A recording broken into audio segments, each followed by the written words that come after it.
ಆ ರಾಕ್ಷಸನ ಊಟ ಒಬ್ಬ ಮನುಷ್ಯ ಮತ್ತು ಒಂದು ಬಂಡಿ ಅನ್ನ. ಪಾಂಡವರು ಬ್ರಾಹ್ಮಣರ ವೇಷದಲ್ಲಿ ಏಕಚಕ್ರ ನಗರವೆಂಬ ಊರಿಗೆ ಬಂದು ವಾಸಿಸುತ್ತಿದ್ದರು. ಏಕಚಕ್ರದ ಹೊರಗೆ ಇದ್ದ ಬೆಟ್ಟದ ಮೇಲೆ ಒಬ್ಬ ರಾಕ್ಷಸನಿದ್ದ. ಅವನ ಹೆಸರು ಬಕಾಸುರ. ಅವನು ಊರಿನ ಜನರಿಗೆ ದೊಡ್ಡ ಪೀಡೆಯಾಗಿದ್ದ. ಪ್ರತಿನಿತ್ಯ ಊರಿನ ಜನ ಅವನಿಗೆ ಒಂದು ಬಂಡಿ ಅನ್ನ ಹಾಗೂ ಒಬ್ಬ ಮನುಷ್ಯನನ್ನು ಆಹಾರವಾಗಿ ಸರದಿ ಪ್ರಕಾರ ಕಳಿಸಬೇಕಾಗಿ ಪರಿಪಾಠವಿತ್ತು. ಇದಕ್ಕೆ ತಪ್ಪಿದರೆ ಇಡೀ ಊರನ್ನೇ ತಿಂದು ಮುಕ್ಕುವುದಾಗಿ ಆ ರಾಕ್ಷಸ ಜನರಿಗೆ ಬೆದರಿಕೆ ಹಾಕಿದ್ದ.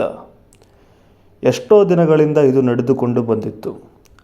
ಅದೊಂದು ದಿನ ಪಾಂಡವರು ತಾವು ತಂಗಿದ್ದ ಬ್ರಾಹ್ಮಣನ ಮನೆಯಲ್ಲಿ ಅಳುವೊಂದು ಕೇಳಿಸಿತು. ಅಂದು ಬಕಾಸುರನಿಗೆ ಆ ಬ್ರಾಹ್ಮಣನೇ ಆಹಾರವಾಗಿ ಹೋಗಬೇಕಾಗಿತ್ತು. ಮನೆಯ ಯಜಮಾನನೇ ಇಲ್ಲವಾದರೆ ಮುಂದೆ ನಮ್ಮ ಕುಟುಂಬದ ಗತಿ ಏನು ಎಂದು ಮನೆಯ ಹೆಂಗಸು ಅಳುತ್ತಿದ್ದಳು.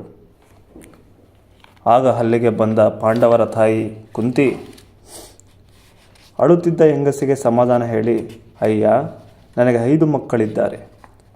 ಅವರಲ್ಲಿ ಒಬ್ಬನನ್ನು ನಿನ್ನ ಬದಲು ರಾಕ್ಷಸನಿಗೆ ಆಹಾರವಾಗಿ ಕಳುಹಿಸುತ್ತೇನೆ, ಚಿಂತಿಸಬೇಡ ಎಂದು ಬ್ರಾಹ್ಮಣನಿಗೆ ಹೇಳಿದಳು. ಬ್ರಾಹ್ಮಣ ಒಪ್ಪುವನೇ? ತನ್ನ ಮೊದಲು ಇನ್ನೊಬ್ಬ ಸಾಯುವುದೇ? ಇದು ಅಧರ್ಮ ತಾಯಿ, ನಾನು ಒಪ್ಪುವುದಿಲ್ಲ ಎಂದು ಹೇಳಿಬಿಟ್ಟ. ಆಗ ಕುಂತಿ, ಅಯ್ಯ ಬ್ರಾಹ್ಮಣನೇ, ನೀನು ನನ್ನ ಮಗನನ್ನು ಏನೆಂದು ತಿಳಿದಿ? ಅವನು ಶೂರ, ವೀರ, ಬಕಾಸುರನಿಗೆ ಆಹುತಿಯಾಗುವನೇ? ಅವನನ್ನೇ ಕೊಂದು ಬರುತ್ತಾನೆ.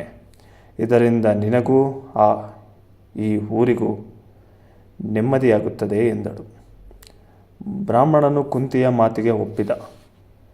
ಕುಂತಿ ಅಂದು ಬಕಾಸುರನಿಗೆ ಆಹಾರವಾಗಿ ತನ್ನ ಮಗ ಭೀಮಸೇನನನ್ನು ಕಳುಹಿಸಿಕೊಟ್ಟಳು. ಭೀಮ ಬಂಡಿ ಅನ್ನವನ್ನು ತೆಗೆದುಕೊಂಡು ಬೆಟ್ಟದ ಪ್ರದೇಶಕ್ಕೆ ಹೋದ. ದಾರಿಯಲ್ಲಿ ತಾನೊಬ್ಬನೇ ಎಲ್ಲ ಅನ್ನವನ್ನು ತಿಂದು ಮುಗಿಸಿದ. ಬಕಾಸುರನ ಬಳಿ ಬರುವಾಗ ಹೊತ್ತಿಗೆ ಬಂಡಿಯಲ್ಲಿ ಏನೂ ಉಳಿದಿರಲಿಲ್ಲ. ಸಿಟ್ಟಿಗೆದ್ದ ಬಕಾಸುರ ಭೀಮನ ಮೇಲೆ ಕೈ ಮಾಡಿದ. ಇಬ್ಬರಿಗೂ ಯುದ್ಧವೇ ಆಯಿತು. ಭೀಮ ಮಹಾಪರಾಕ್ರಮಿ, 1000 ಆನೆ ಬಲದ ವೀರ. ಬಕಾಸುರನನ್ನು ಚಚ್ಚಿ ಹಾಕಿದ. ಕೆಲವೇ ಕ್ಷಣಗಳಲ್ಲಿ ರಾಕ್ಷಸನನ್ನು ಕೊಂದು ಹಾಕಿದ. ಬಕಾಸುರ ಸತ್ತನ ಎಂಬ ಸಂಗತಿ ತಿಳಿದು ಏಕಚಕ್ರಪುರದ ಜನ ಸಂತೋಷಪಟ್ಟರು. ಇನ್ನು ಭಯ ತಪ್ಪಿತೆಂದುಕೊಂಡರು. ಬೇರೆಯವರ ಕಷ್ಟ ಕಂಡು ತನ್ನ ಮಗನನ್ನೇ ಆಹಾರವಾಗಿ ಕಳುಹಿಸಿಕೊಟ್ಟ ಕುಂತಿಯನ್ನು ಹೊಗಳಿದರು. ಅವಳ ಧರ್ಮಬುದ್ಧಿಯನ್ನು ಕೊಂಡಾಡಿದರು.